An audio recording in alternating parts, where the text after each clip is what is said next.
Hi, this is Paul, and wanted to talk to you today within this topic that we've been focusing on the last several podcasts and YouTube episodes of hot button topics and things that are prevailing within our culture today. And I think that they do represent, as I've been talking about, something that is taking the shape of a secular religion, of a very pervasive worldview that's very strong, very pointed, and has a lot of implications.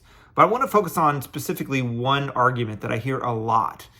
And that is that if you don't go along with the status quo, the prevailing dominant way of processing these things and thinking about them, and by this I mean particularly LGBT things, trans in particular, pronoun usage, these sort of hot button things that represent a broader worldview, but are very much part of the tip of the spear, you probably lack basic human kindness and courtesy. You're probably a bigot in some sense or hateful. And just that you may have some unhealthy resistance to, basic human kindness, just basic courtesy, that you can't just go along and do the affirming thing and agree and kind of play the game, so to speak, on these terms that we're saying are the best for everybody. And, I have an example here. This is from social media, but I've just seen this countless and heard this countless times. So let me show you what it is, and then we'll talk about it a little further. Hi, my name is Taylor, and I'm trans. I have a few questions for the people out there who say that we are supposed to stay how God made us. First one is, how does my existence directly affect your life? Second one is, if you pass by me on the street, would you know I'm trans? No. You would just assume I'm just another cis guy. Third question, why are you so obsessed with what is between my legs if we are not intimate, and we will probably most likely 1,000,000% will never be? And the biggest one of them all is, why do you care where I go to pee? I mean, I'm going in there for one purpose only, and that is to pee, to release my bladder of the pressure. So why do you care? Why us trans people live literally rent-free in your heads every single day when you have probably more important things to think about? Hi, my name is... Okay. So you saw the video, Taylor there, a trans guy, and he's asking questions, and he says he's waiting for some logical answers, but he's feeling he'll be waiting forever. So I'm going to try to answer Taylor. Not that he'll ever see this, and that's fine, but just for the sake of whoever is watching and listening. And I've heard this kind of thing over and over and over. You're weird and obsessed. Why are you making this big deal? It's not a big deal. Now, first, if I met Taylor in the street, he's right. I would just treat him like a normal person. I'm not going out of my way to treat people weird or bad, or I'm not even going out of my way to treat them other than what they're presenting as. I would just interact with them normally for the most part, or probably 100%. So he's right on that, and I agree on that.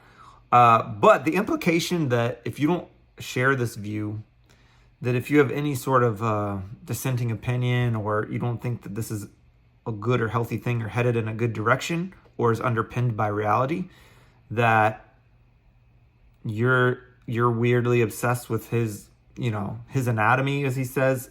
I'm using slightly better words than he did, but it's just a weak move. It's so, in my opinion, I'm not saying this about Taylor specifically, as I hope to show, I think this is very, very unself-aware, very disingenuous, very false.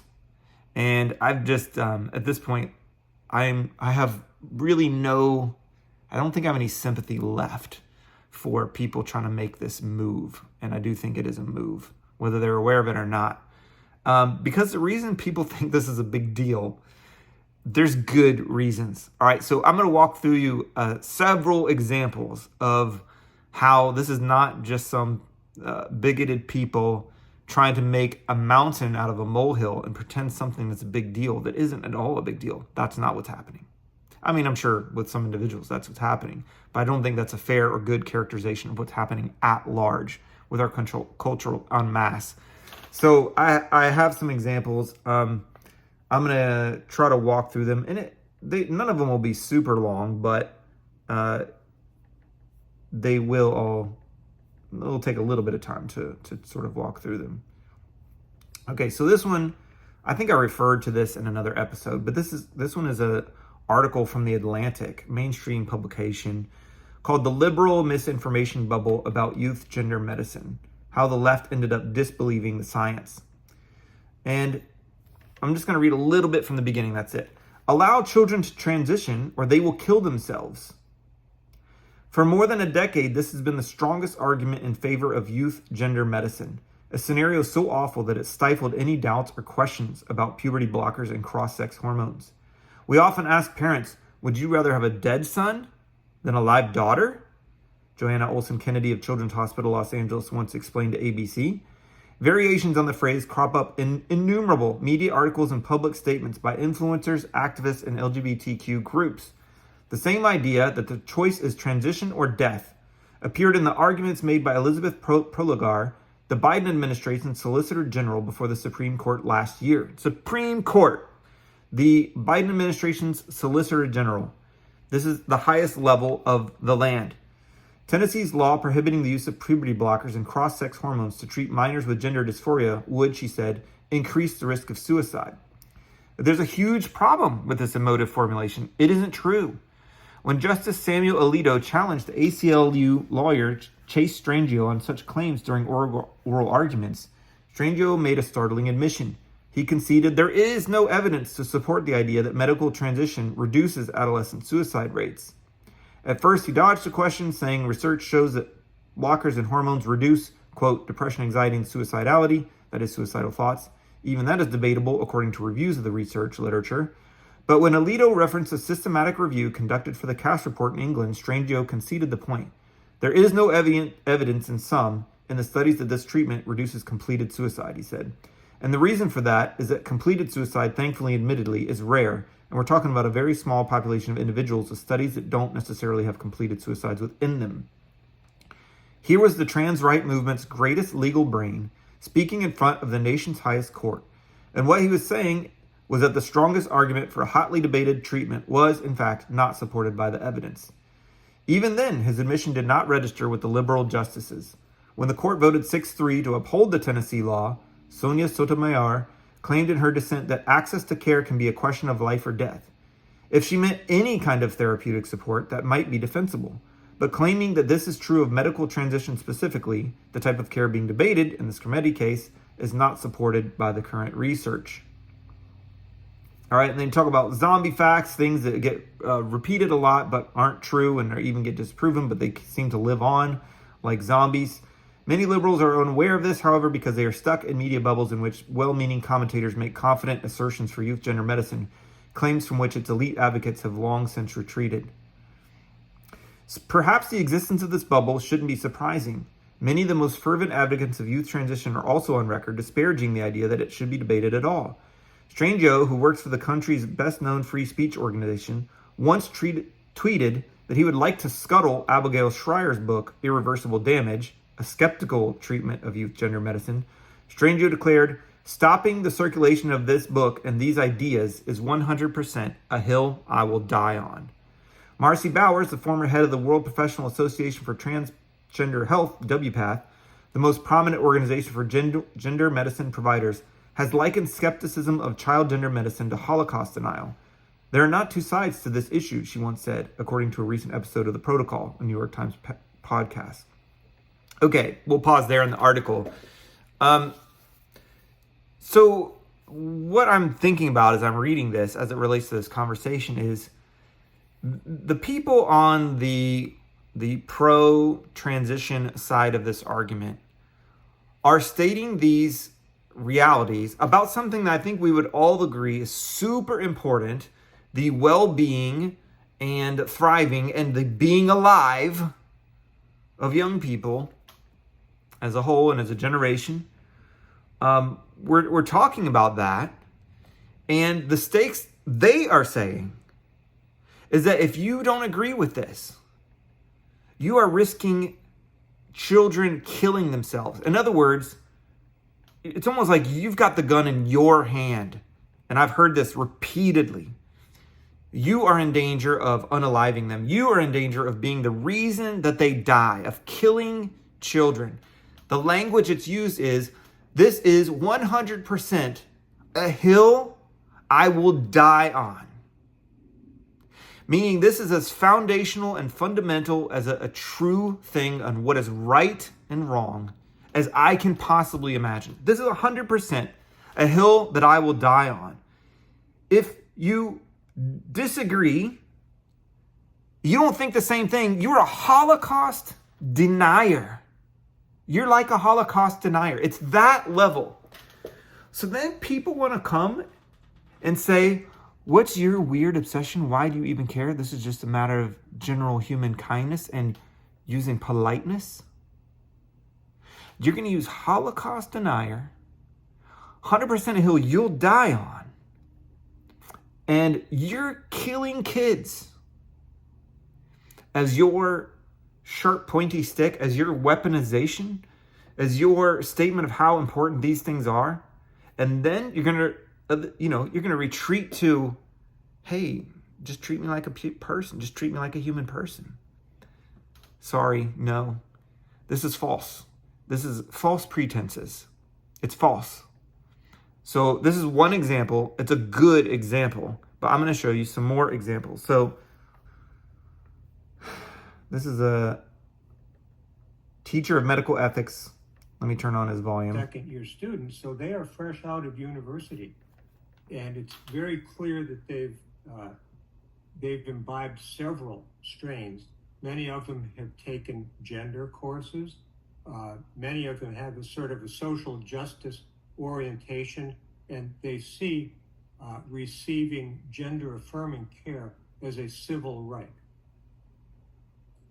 And once you make it a civil right, then issues like, does it work? Does it actually reduce suicide? What does it do to depression? What's the 10-year complication rate? Become sort of irrelevant because it is a civil right. And there's also a great deal of identitarian feeling. I was trying to develop a 15-hour course on gender medicine, and some of the more activist students told me that as a cis hetero male, I'm really the wrong person to be teaching this course. Or if I did presume to teach it, I should only teach the affirming model. Okay. So nothing is surprising here. There's a generation of young people who think that this person can't teach on this topic and examine it through the lenses that would be normally expected to examine it. You know why? The reason is because this value has become like a sacred value, and he mentions it's a civil rights issue, and so he is looked at by them as illegitimate to teach about it. One, because there's only one side of the topic. This is a basic human right. It's a sacred value. And two, he is a cis hetero male. So he's automatically disqualified from saying anything. And particularly if he doesn't repeat the party line. So this guy, who we'll presume is otherwise qualified to guide these students and to teach on this topic, he is, in their minds, disqualified. He can only have one view. And if not, then he's part of the problem. He's clearly just on the wrong side of history. He's on the wrong side of this religion. So now we're in the topic of who can speak, what conclusions can they come to, and those things affecting someone's profession and ability to even just fulfill what they reasonably have the right and obligation and duty to do in their profession. Well, what are you going to do? Are you going to accuse this guy of just being unhealthily obsessed with what's between someone's legs? It's the discontinuity is staggering. All right, so, well, let's keep going. Here's an article on Oregon. It decided that there was a court case about whether Oregon could force this woman to embrace the currently instantiated form of LGBT ideology in order that she could adopt. So, a question, and they ruled in her favor ultimately, but the question at stake that she was at court for was, can she opt out of affirming the LGBT ideology that is somehow part of the law or the process in order to adopt? Can you imagine having this conversation 20 years ago or any time prior to that? That's how instantiated into our institutions and laws and thinking this thinking is. That she wouldn't be able to adopt children. And I wish that this was even surprising, but it's not anymore. This sort of thing is not surprising. It's not hard to imagine at this point. Crazy, look at this. Oh, I failed. There's the gay BCs, right? Bye-bye binary. So they're in a Barnes & Noble. Bye-bye binary. If you didn't hear that. A mohawk on a baby. This is the kids' Gay BCs. LGBT section. You're not ready. I'll hold this. Okay. What? A is for arrow and ace. B is for bi. This is crazy. We're gay, but this is crazy. All right, you can hear them say. You can hear them say that they're gay, but they think that this is crazy, in their words, a little out of bounds, or maybe a lot out of bounds.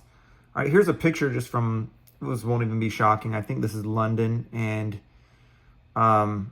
it's taken over by the LGBT flag. You've seen this everywhere. You've seen cityscapes and downtown streets just flooded with pride flags. You've seen it flying at ball games instead of the American flag, or they'll show it on the screen during the national anthem. It's like, this is what you would normally expect to see in an invaded and conquered country, is the flags of the conquering country flying instead of that nation's flag. And why do you need a flag? You only need a flag if something is so sacred, so close to your identity, that it is the thing that glues people together in terms of like the forming ideas, the forming ideology of that people group. And so, of course, that is the role that it's serving here. This won't even be shocking to most people at this point, but again, it's a new world that we live in, and you can't be in the city without being fully engulfed in the ideology being represented here. Here's another story. This one is painful. Canadian father is jailed after he misgenders his daughter. He was thrown in jail. After misgendering his gender-confused teenage daughter. Judgment issued earlier this month said he didn't have to spend any more time behind bars. They dropped the order for him to pay a $30,000 fine for calling his daughter the gender that she was born. He expected to spend it in prison. What they wanted was a real deterrent for parents, especially when they are standing up against the trans agenda with what's being pushed to the schools, the school counselors, and all these different things. He took action after a children's hospital told them that his daughter, who was 13 years old, was going to be injected with testosterone despite his not giving his consent. In British Columbia, a law, the Infants Act, permits minors to consent to their own trans treatments if doctors think it's in their best interest. Parents' consent is irrelevant. Disagreeing with the hospital, he said his daughter needed time and mental health support, not transgender medical interventions that can be irreversible. The court said she could move forward with the testosterone, and he was barred from publicly misgendering his daughter, meaning he could not call her his daughter. You will just pause there. I mean, I think you get the idea. This is law in Canada. I don't know what the laws are in the various states in the United States, but at this point, like, would it be shocking for something like this to become law in individual states, state by state, that you can't call your daughter your daughter? that you could be thrown in jail for doing so, or thrown in jail for not consenting to her transitioning to the other gender. I mean, I don't think I'm alone in saying that there are people, and I would say I'm one of them, who we will move countries. I don't want to do that. It's not a threat. It's just like, it's an awareness that these are just lines you can't cross. I'm not going to cross over this divide. So you'd have to kill me.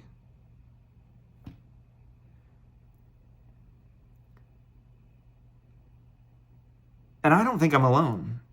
I think this craziness, I now know better, at least, where some of the roots are. And that's why we've gone on this journey with the feminist theory and the history of feminism, and then how it grew to intersect and to be intertwined with queer theory and intersectionalism, and what sort of the thought basis of those, the idea basis of those things are. Who were the founding mothers and fathers? Who were the prophets of them? What were their lives like? When did this come about? How long ago? Because all this stuff we just looked at, this is new stuff. You couldn't go back even one generation, I don't think, and explain all this. And I just don't think I would believe you. I don't think most people would believe you. I think the goalposts have shifted so far and so fast that it's crazy. And then for people to come along and say things like, oh, well, what's the big deal? Why are you making this a big deal? Are you insecure? Are you afraid? Are you, why are you obsessed with what's between my legs? What are you talking about? These are the strongest claims that people or a culture could make with the highest stakes imaginable. You're talking about the future and well-being of an entire generations of people. You're talking about stakes like 100% hill you'll die on, Holocaust deniers, killing kids,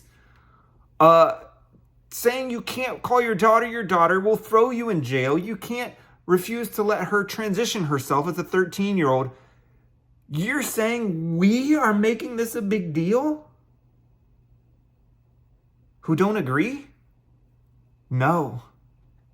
Sorry, that little game, that little ploy can no longer fly. It's repulsive. It's a joke. It's a game. And I don't know if you've seen this in the news lately. Pedro Pascal, he's kind of this media darling. He is loved by certain people, and he's really loved by people who are very much part of this way of thinking, this ideology, because he's a strong supporter. He's an ally. His sibling is a trans person. He speaks out about it prominently, and he's kind of also just kind of a darling in the sense that he represents this very, very modern man, not too masculine. Like, I'll be an ally of everything. Women are the best. But now he's kind of like coming into a little bit of heat lately because he's super handsy with people, with women, and they're really handsy with him. And anytime he gets challenged on it, he has said some things like, well, I have anxiety and this is just my way of coping. And so he is taking a little bit of heat for that now. But this whole thing just reminds me of him. Like, I feel like he is the personification of this little technique of, oh no, don't be threatened by me. I'm just anxious. I'm just here, and I'm a good, safe, non-aggressive guy. So there's nothing to look out for. So meanwhile, under cover of that, he can do what he wants. He can get away with what he wants. And that's just the vibe that I get. I'm not saying that all that is perfectly fair and accurate, but this does feel like so disingenuous, so far from reality and the truth, and so repulsive in my mind to claim that it's just people being unnaturally and unreasonably piqued, or interested or resistant or whatever to this new and better and obviously modern and liberal and progressive way of thinking that is obviously better and just on our way to being better as human beings. And I don't think there was ever a time it really flew, but at this point, it doesn't fly anymore. And I think this is all based on really nothing of substance.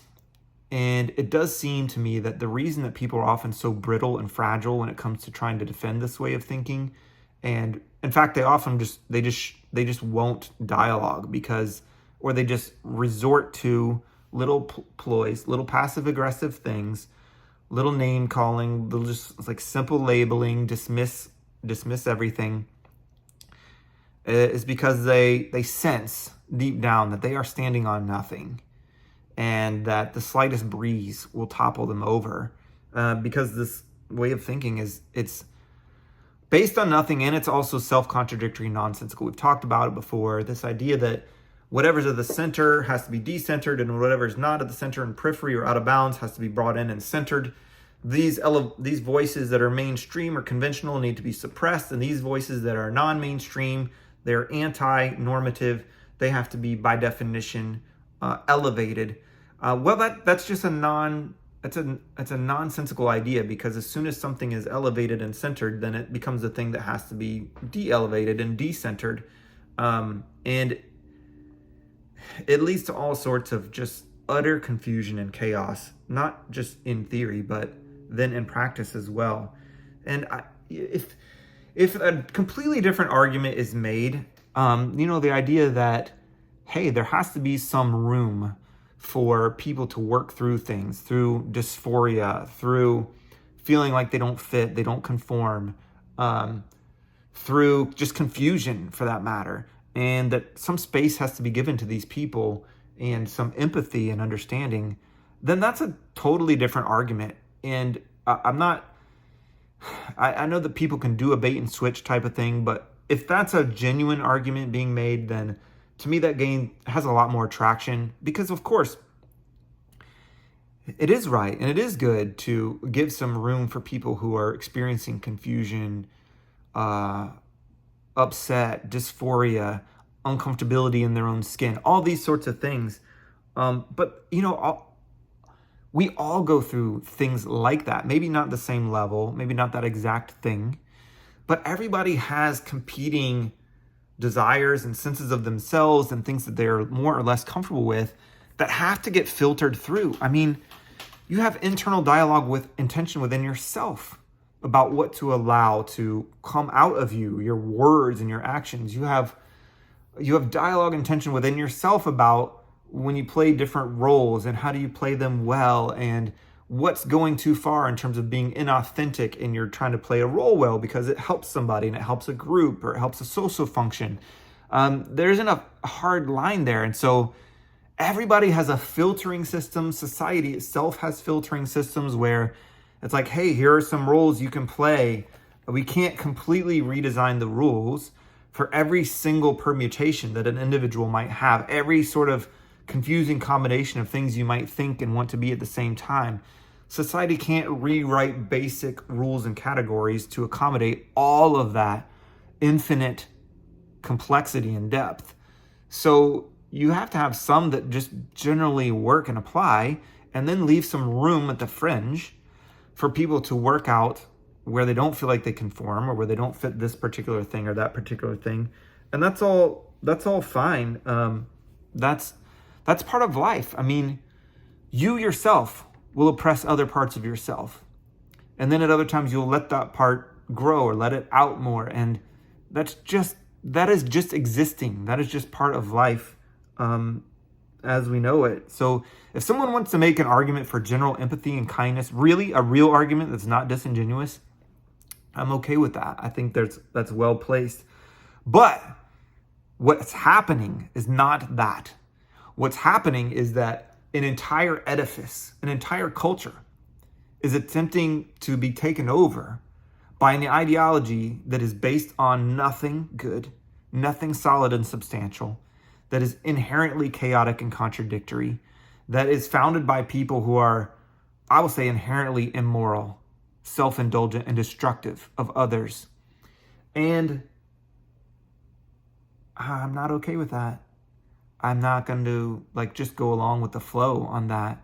And it may be that a lot of people do, but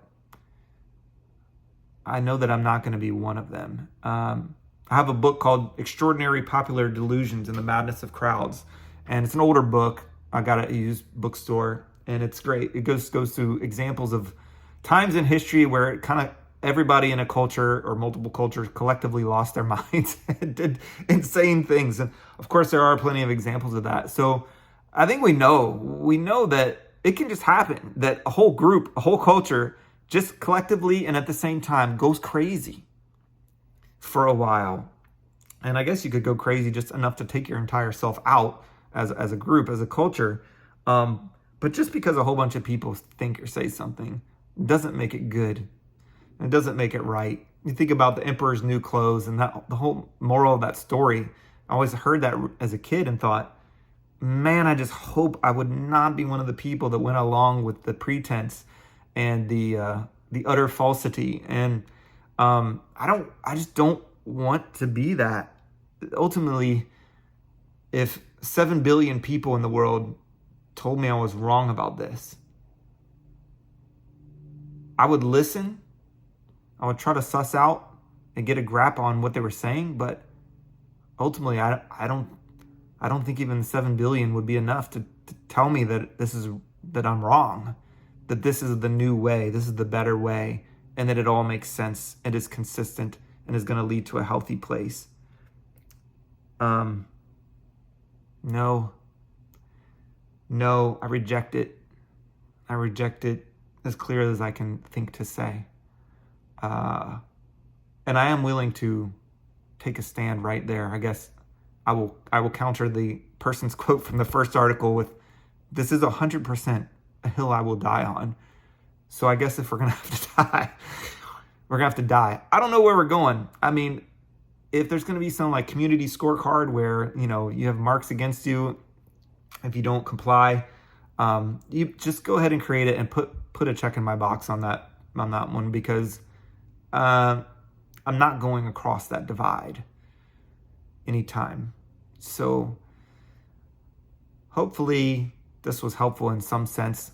I guess the key idea of this little video was, if people want to claim this is simply a matter of going with the flow in order to be humanly kind and basic social politeness and courtesy, don't fall for that.